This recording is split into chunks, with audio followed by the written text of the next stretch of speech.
人と技術で建設業の未来を築く RF テクニカ。生きたデータでビジネスに生きたソリューションを、東芝テック。一人の商人、無数の使命、伊藤忠グループ。東レ株式会社滋賀事業場、大同特殊工株式会社、株式会社西日本シティ銀行、パナソニック株式会社エレクトリックワークス社、住友電機工業株式会社、 JP ロジスティクス株式会社、富士フイルムビジネスイノベーション株式会社、三菱商事株式会社、株式会社ランテック、日本通運株式会社、 NX 商事株式会社、ご覧の企業様よりご支援ご協力をいただいております。誠にありがとうございます。サムライリーグ2026グループ C 第2試合となります。この試合は赤大同特殊工株式会社対白住友電機工業株式会社の一戦となります。この試合の実況を務めます田中さゆりと申します。どうぞよろしくお願いいたします。そして解説をしていただくのはこちらのお二人になります。自己紹介をお願いします。はい、熊本県警察の西村と言います。よろしくお願いしまお願いす。します。はい、富士フィルムビジネスイノベーション株式会社の藤田と申します。よろしくお願いいたします。よろしくお願いします。お願いします。改めてまた素敵な解説を聞かせてください。お願いします。はい、お願いします。お願いします。どんな振り方なんですか大同特殊工株式会社剣道部監督の松野です。大同特殊工株式会社剣道部男子主将の瀬尾幸太郎です。弊社はどんな場面でも力を発揮する素材を届け、航空宇宙の最前線から生活に至るまで創業100周年を超える企業でございます。弊社の剣道部は若手から高層年まで幅広い年代で日々稽古に励んでおります。今回のサムライリーグは優勝を目指して頑張りたいと思います。頑張るぞ。お住友電機工業株式会社剣道部監督の寺井です。剣道部主将の山田です。弊社はものづくりの力で世界の人々の生活を支えている企業です。弊社剣道部は高校を卒業したばかりの若手からベテランまでが切磋琢磨しているチームです。優勝を目指して頑張ります。それではここでちょっとお二人に質問があるんですけれども、まずは西村さん、人の試合を見るときにどういうところに注目してみますか？自分がする、対戦相手とかだったらやっぱ研究を踏まえてみますし、今回みたいに解説のする立場で試合を見るときはやっぱり有効打突の機会という部分で、そういったところをポイントを見ながら、でチームの流れとして今どういう風な状況でこの人がどういう心境で試合に臨んでいるかとか、いろんな観点から見て、で結局この技を選択したんだなというところを見ながら私は見させていただいているかなと思います。ありがとうございます。はい、藤田さんはいかがでしょう？はい、そうですね、私も対戦相手は研究をするためにどういうところを打ってくるかとか、その選手の技をですね中心に見るんですけども、解説ですとか、例えばもう最近 YouTube とかでよく見るんですけど、そういう時は一本決まる機会の、ところで、特に、返し技とか出花技とかですね、ちょっと私が好きな技になるんですけど、そういう、僕が思う綺麗だなっていう一本をちょっと探りながら楽しんで見るようにしてますね。はい、じゃあ自分自身も勉強しながら見るみたいな感じですね。ありがとうございます。それではグループ C 第2試合先鋒戦が始まります。初めて名前を書いたボールペン、ようやく乗れるようになった自転車、既読がつかないスマートフォン、毎日を作るたくさんのもの。僕らは暮らしの中に隠れている。強く、固く、時にしなやかに、日々になる特殊な鋼。大同特殊工。地球は鼓動する。動き続けるその営みのそばに住友電工のつなぐ技術、体中を循環する血液のように情報や再生可能エネルギーを地球の隅々まで巡らせる。世界を動かす最前線へ、技術がある。今日もつながる。住友電工。さあ先鋒戦が始まります。赤瀬尾選手、白清水選手。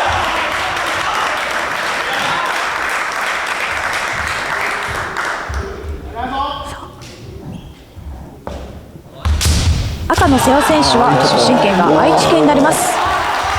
今の赤の固定一本でも良さそうじゃないですか。はい、僕審判と上げてるかもしれないですね。一方白の清水選手は出身県が大阪府となっております。その選手の得意技は面と引き目。そうですね、はい。一方の清水選手は得意技が小手となっておりますね。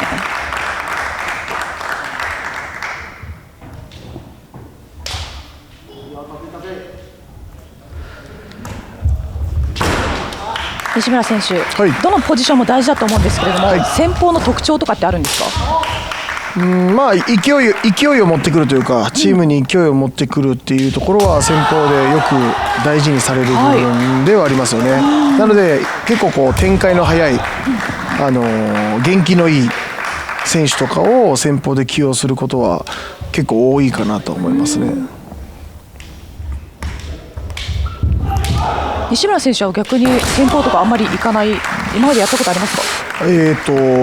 そうですね、中学校とか中高大のその1年生とか最初の方はやっぱ先鋒とか時報とかで使っていただいてたりはしましたね。藤田選手は先鋒とかもやったことはありますか？いや、私は逆にほとんどないですね。はい。スーパースターということですよ。スーパースターということで、先鋒、普通の波の選手は先鋒から始めていくのが普通ですからどこのポジションが多いんですか？僕はもう後ろのポジションが多いですけど。さすが引き目。ここではいスロー再生です。白の引き目1本かな。まあでもこれもすごくグレーゾーンですね。もう今つばぜり合いを解消しましょうと言って相手が解消しようとしているところをまあ打っているので、しっかり当たってるので1本ではあるんですけど、今のルール的にいくと非常に難しいグレーゾーン、審判によっては今の反則取る人もいるかもしれないなと思いますね。でもいい1本ですね。今の試合は清水選手が面を取りました。さあ1分切りました。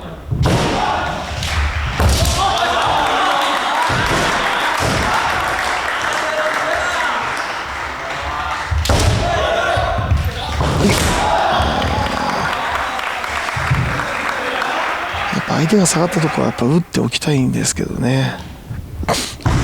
残り30秒です。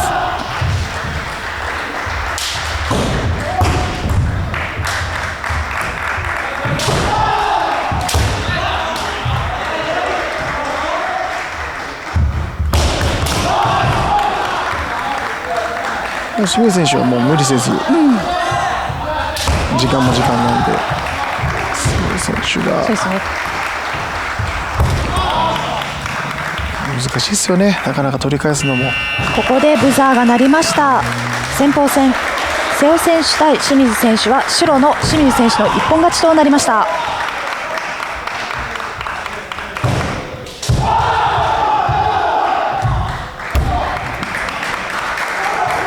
次鋒戦です。赤安藤選手、白樋口選手。さあ次鋒戦が始まりました。赤の安藤選手は出身県が鹿児島県、一方白の樋口選手は岡山県となっています。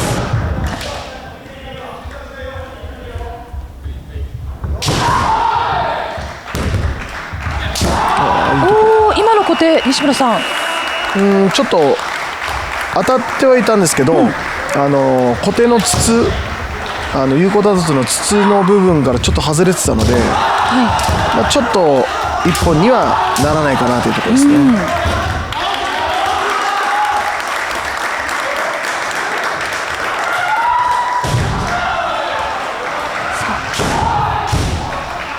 安藤選手の得意技が面、一方白の樋口選手は得意技が小手となっております。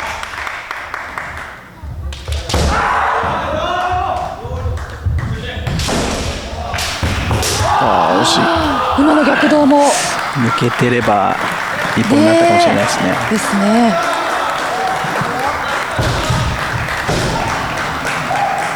難しいよね、この展開の速さと3分間じゃ。私いつも企業のこの試合を見させて、企業の方々のこの試合を見させてもらって言うのが、みんな最初から仕掛けていくんですよね、企業の人たちって。入りましたね。ここで安藤選手が引き面を取りました。そのまま西村さん解説お願いします。はい。無理して樋口選手が打った後に気を抜いたところの余して面っていう表現よくするんですけど、これはもう後打ちを常日頃から打ってる安藤選手が反射的に右手を下ろした瞬間のここを狙ったっていう感じでしょうね。こういうとこ打たれると今度は樋口選手はやっぱ思い切って技出せなくなるんですよね。思い切って技を出した後打ちを打たれるっていう意識が残っちゃうので、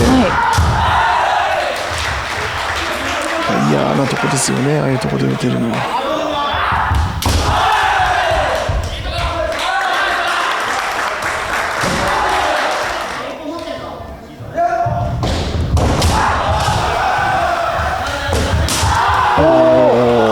さっきから逆動惜しいところが当たってますよね、藤田選手ね。はい、いいところ打ってる感じが。あと半歩ぐらい中に入れれば完璧だと思うんですけど。これはどういう反則だろう。ここで合議が入りました。時間空気僕もないですね。僕もないですよね。全然。何に対しての肩掛け？でも時間空気いっぱいの赤だもんな。安藤選手が反則1回取りました。今の田中さん分かりました？話。時間空気。空気時間空気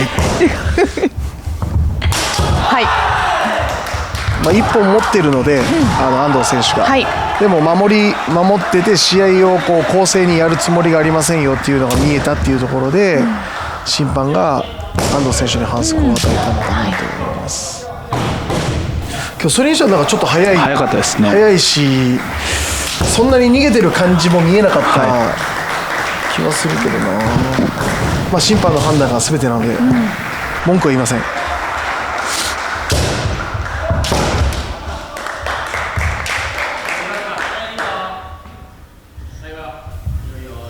あと10秒。苦し紛れの片続き。ちょっと前が遠いんですよね、樋口選手。なるほど。ここでブザーが鳴りました。地方戦、安藤選手対樋口選手は安藤選手が1本取り返しました。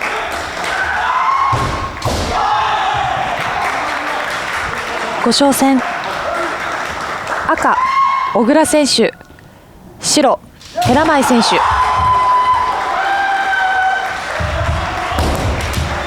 さあ5勝戦が始まりました。今のところ本数も1対1ということですね。本数も勝者数も11、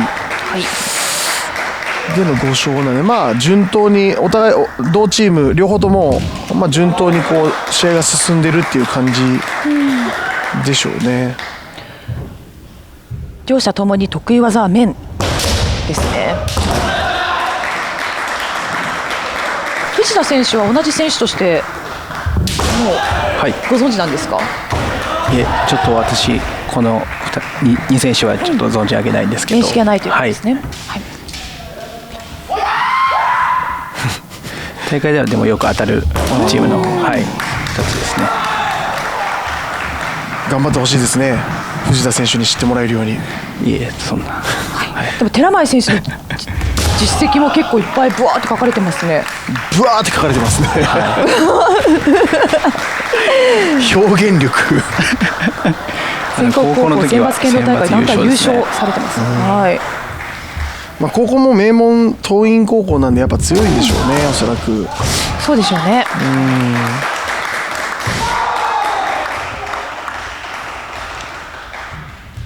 残り1分半です。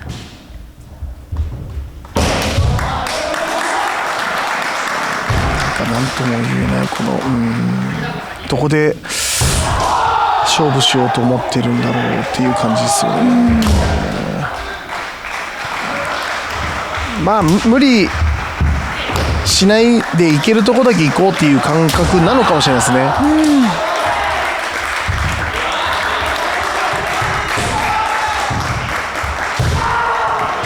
さあ藤田選手、このご挑戦どういうふうに見てますか？はい、もう、ここはまだお互いにチームも1対1なので、どっちが勝ってもまだ後の流れは全然変えられる状況なので、ただお互いに取られたくないっていう、感じでちょっと慎重になってるのかなっていうのはありますね。はい。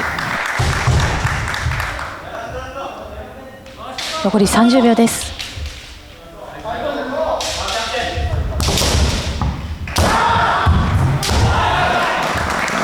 ちょっと遅い。その判断の時間がちょっと遅いだけで当たらないし、ちょっと早ければ当たるし、もうちょっと遅かったら打たれてるし。やっぱり打った後も大事なんですね。打った後めちゃくちゃ大事ですよ。なるほど。田中さん剣道されてたんじゃないですか？剣道してましたよ。大事でしょ？後打ち。打った後大事です。はい、ここでブザーが鳴りました。ご挑戦小倉選手対寺前選手は引き分けとなりました。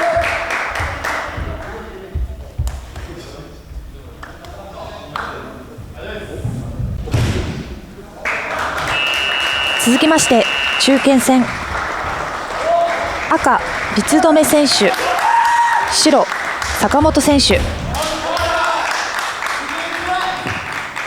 さあご挑戦が始まりました。中堅で上段、取りたいところですかと思いますけどね。やっぱ上段得意ですか？どちらかといえば得意ですけど、簡単にはやっぱ取れないです。やっぱ違いますね。上段得意すごいですね。私苦手でした。あ、そうですか。ひどい。上段苦手ですか？上段苦手でしたよ。はい。上段ってやっぱちょっと難しいじゃないですか。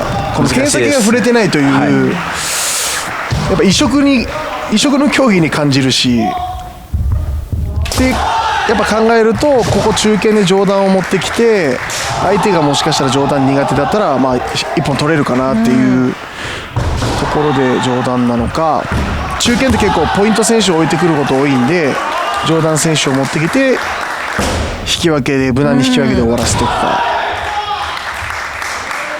そんな上段の三留選手の得意技が右フックってあるんですけど、これ右フックは西村さん何ですか？本人に聞いてください。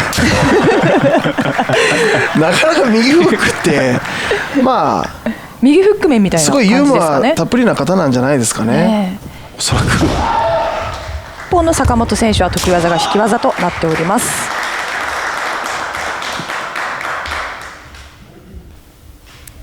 やっぱ難しいですよね、上段って。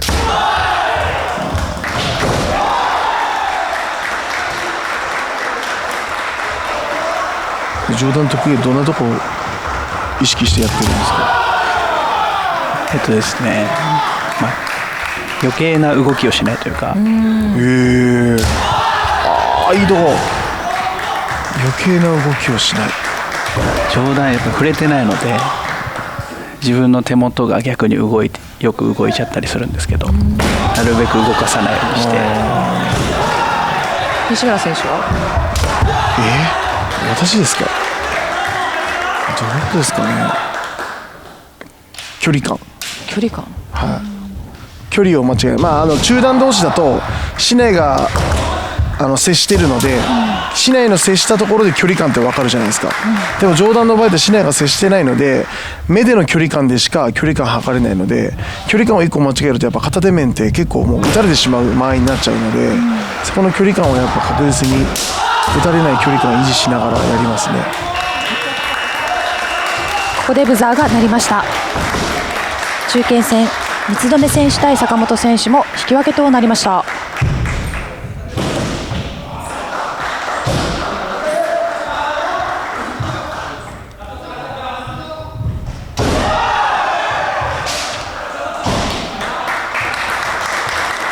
3勝戦、赤徳永選手、白山田選手。さあ3勝戦が始まりました。今のところ1対1ですね。お入りましたね。ここで面が入りましたね、藤田さん。はい、これも山田選手が仕掛けて一回小手に振るんですよね。そこから溜まったところを面ですね。でも今のちょっとだけ当たってなかったですね。ずれた右にちょっとずれた感じありましたよね。はい、この角度で見るとそうですね。これは私もこの試合出てないんで分かんないですけど、はい、これぐらいの打突だったらビデオ判定はどうなんですか？当たってるのでやっぱり一本になっちゃう。ここで山田選手の面が決まりました。大事ですよね。ここずっとチームとして引き分けてきてるから、両者ともに出身県が奈良県となっています。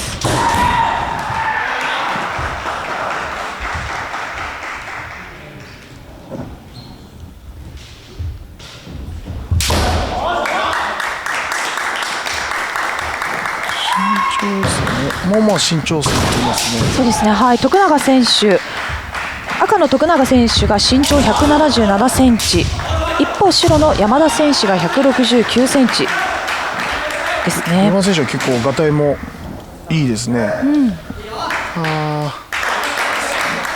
ちょっと前に徳永選手が逆度いってちょっと手に当たって多分痛かったでしょうね、山田選手。はい、今の小手は惜しかったですね、西村さん。小手面に行きましたね、今。小手面に行っちゃって、小手当たってたんですけど、小手面に行っちゃったんで、上げてもいい。上げてもいいですね。さっきのあれで言ったら上げてもいいですよね。結構惜しいところが何点かありますね、藤田さん。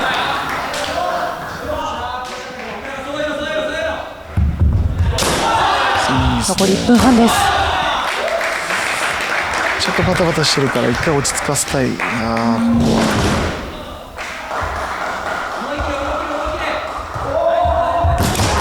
は。いいところ。上がらない。私が打ってたら1本だったかもしれないですね、今の小手。いいところ。山田選手の小手が決まりました。今の小手すごい良かったですね。スロー再生です。藤田さんお願いします。はい、この直前に赤の、小手ですね、惜しいのあったんですけど、その直後このつばぜりから狙ってましたね。これは、これさっきの引き面が、効いてるかもしれないですね。効いてる可能性ありますよね。さっきも同じ感じだったでしょ。ちょっと押してこうお互い別れようかみたいな感じからの右の面だったですもんね。そうですね。いいとこですね。すごい機敏ですね。機敏です。私も対戦したことあるんですけど。強かったですか？いや、強かったですね。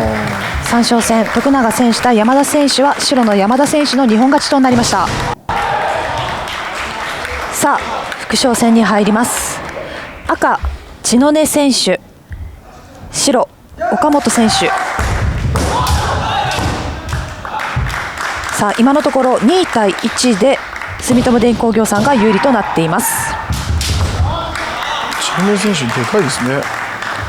はい、千野根選手身長が184センチありますね。一方で岡本選手も175センチあります。岡本選手もそんなに小さいわけじゃないじゃないですか。175なのに大きいのに、これだけ差が感じられるって相当千野根選手でかいんだろうなと。藤田選手も対戦したことありますか？ありますね。もう実際にやってるとそれ以上に大きく感じるんで、身長でかいし有利ですよね。めちゃくちゃ有利ですね。剣道に有利ですか？まあ有利な部分とそうじゃない部分もあるんですけど、まああることに越したことはないし、今のルール的にはまあ大きい方が有利かなと私は思いますね。なるほど。西村さんは比較的身長はじゃあ小さい方じゃないですか。になる171ぐらいですね。はい、そうですね。藤田選手はどれくらいあられるんですか？私も同じぐらい、171ぐらいなので。なるほど。これ闇がかかってこの回数に戻るまでの時間がめちゃくちゃ大事ですよね。私は結構大きく回って戻るタイプです。結構時間かけたいので。そこまで考えてらっしゃるんですね。はい、頭下げますね。藤田選手も考えますか？いえ、もう私は最短で戻れって習ったので赤じゃないですかね。今岡本選手に旗上がりましたね。今ビデオ確認が入りました。岡本選手の面よりも先に千野根選手の面が打突部位を捉えているのではないかという確認が入りました。それではビデオ確認に入りましょう。多分岡本選手の面届いてないんかな。千野根選手の方がなんか合わせた感じあったけど、どうだろう。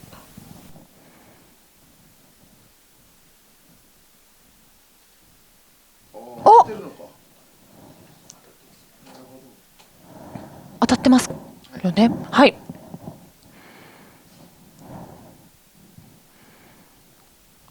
もう一度見ていきましょ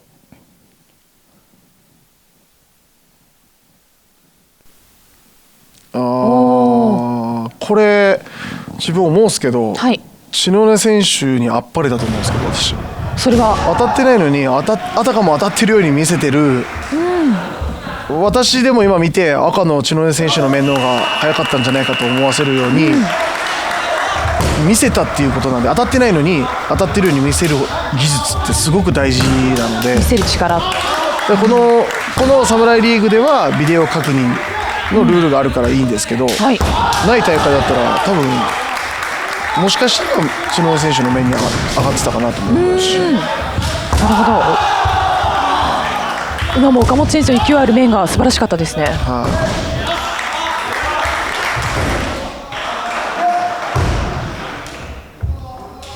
試合開始です。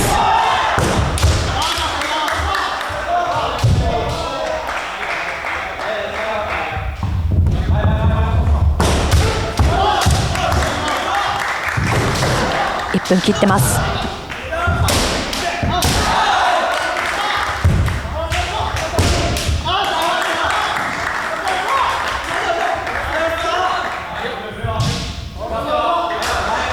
残り30秒です。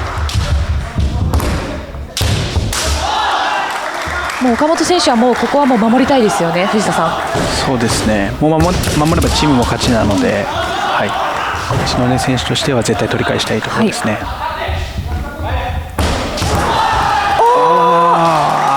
千野根選手の小手が上がりました。残り10秒で千野根選手の小手取り返しました。ここでビデオ確認が入ります。千野根選手の小手が打突部位を捉えていないのではないかという確認が入りました。それでは見ていきましょう。藤田さんお願いします。はい、ここの小手ですね。当たってそうですね。難しいですね。もう一本でいい。もう一本でいいよこれは。さっきまあね、腕って言ったら腕だしね、筒に当たってこっちから見たら筒に当たってるように見えるけど、向こう側のカメラだと筒に当たってないようにも見えるし、審判はどう判定するんでしょうか。どうでしょうか。当たっているのか、小手が当たっていないか。ドキドキよね、このドキドキ。千野根選手の小手が入りました。残り10秒。いや、この千野根選手強いですね。攻めが強いわ。ここでブザーが鳴りました。副将戦千野根選手対岡本選手は引き分けとなりました。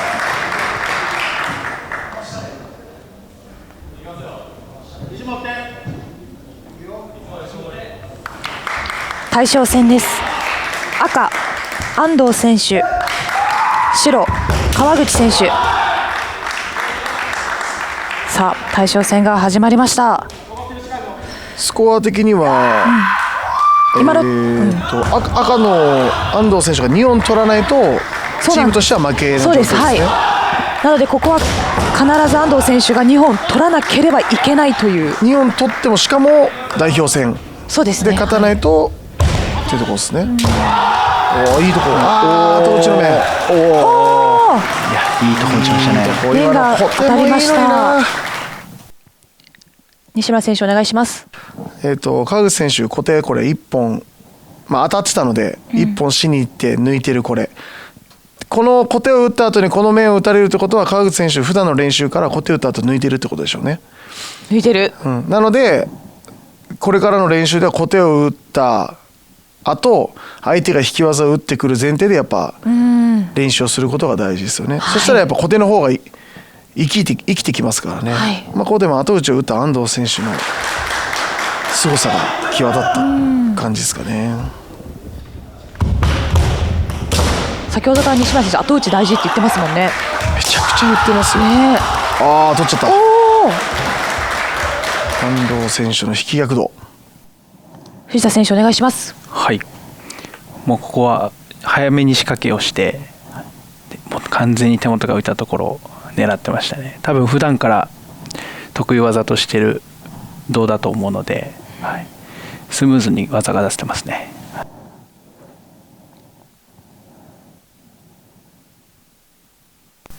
つばぜりで左側に回ってますね。川口選手が1本取られてやばいって思って、でも1本負けだとチーム勝つから守りに行きたい気持ちが川口選手にはあったのかもしれないですね。はい、ということで対象戦安藤選手が2本勝ちとなりまして代表決定戦になります。改めてスコアを振り返ってみましょう。西村さん、はい、藤田さん、はい、代表決定戦になりましたね。はいはい、すごかったですね。大道さんの大将やっぱ最後のところで2本取れるというのはやっぱかなり力がある選手だと思いますので、はい、代表戦は多分大道さんは大将が出てくるんじゃないかなというところと、はい、住友さんの方は、勝っている山田選手か、副将の岡本選手も良かったので、その辺で勝負してくるんじゃないかなと私は読んでますけど、はい、ですね。ありがとうございます。はい、藤田さんはいかがでしょう。はい、そうですね。もう全体的に内容も濃い試合で、非常に面白い試合がたくさんありましたね。で、結果もやっぱりシーソーゲームで非常に面白い展開ですね。お二人ともお強いので代表決定戦ってたくさん試合されてきたと思うんですけど、どういう気持ちで臨むんですか、西村さんは。個人戦です。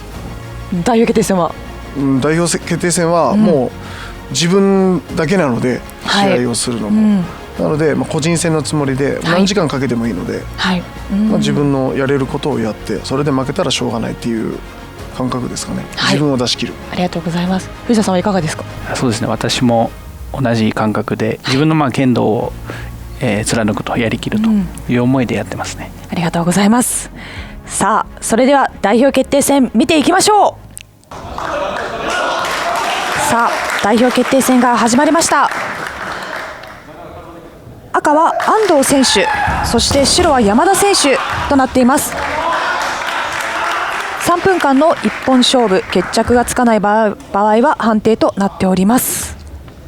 やっぱ安藤選手と山田選手だったですね。はい、そうなりましたね。西村選手の読みは当たってましたね。そうですね。でもこの2人の旋風団体戦の時見させてもらって、安藤選手の方が分配があるかなっていう感じはしますね。結構山田選手がこう芯を振っていくタイプなので、そこに対して安藤選手が固定を差し込んだりとか、その辺で1本取れそうな気はしますね、安藤選手が。はい、藤田さんいかがですか。はい、これも勝負決まる面ね。惜しかったですね。今の面が山田選手にどれだけインパクトを残しているかで今からの安藤選手の技の選択が決まってきますよね。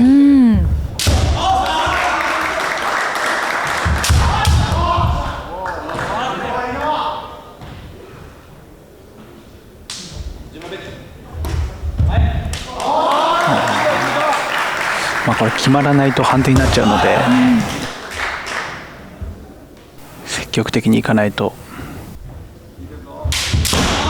さっきの安藤選手の面でそうですね、引き面、やっ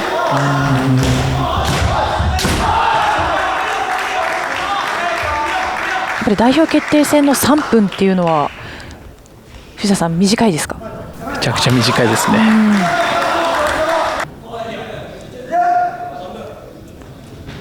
ただ雑になったらダメですね。今の固定だよね。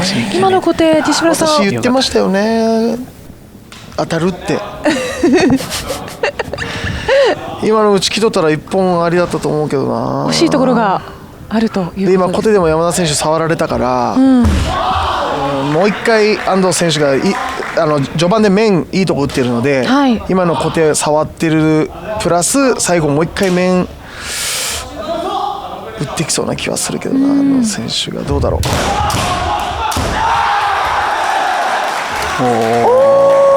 あれですね。固定が効いている気がするけどな。スロー再生です。西村さんお願いします。さっき言ったように面1本序盤で打って惜しかったっていうのが一つと、はい、その1個前に固定をちょんって触ったので山田選手もやっぱりなかなか前に行けないっていうところで、この避けるのが若干遅れるっていうのが積み重なった1本かなと思います。はい、代表決定戦の結果、赤の安藤選手の一本勝ちで大同特殊興産の勝利です。西村選手、はい、安藤選手勝ちましたね。勝ちましたね。はい、代表決定戦で。いや安藤選手やっぱ強いなっていうのが印象的なのと、でも私的にはですね、試合の終わった後山田選手悔しかったと思うんですけど、山田選手が安藤選手に対して年上なんですよ、安藤選手の方が山田選手の方が、なのにやっぱ負けた後に安藤選手に対して礼をいっぱい何回もしてありがとうございましたっていう、負けたのにしっかり剣士らしいというか武士道らしい感じを出す山田選手の人柄では、私はすごい山田選手すごいいい人なんだろうなって思ったので、本当の剣道家というところでやっぱ勝ち負けだけに限らず、やっぱそういうところも見てもらえたら嬉しいなと思いました。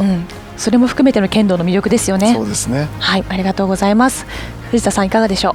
はい、もう代表戦は、この大会のルールではやっぱり3分間の後判定になってしまうというちょっと他の大会とは違う、難しさもある中で、お互いに積極性がすごい目立ったなと、でその中で安藤選手が一歩、ちょっとリードしていたというところで、最後は素晴らしい面が決まってましたね。はい、いい試合だったと思います。藤田選手もありがとうございます。以上でこの試合は終了となります。解説のお二人はありがとうございました。ありがとうございました。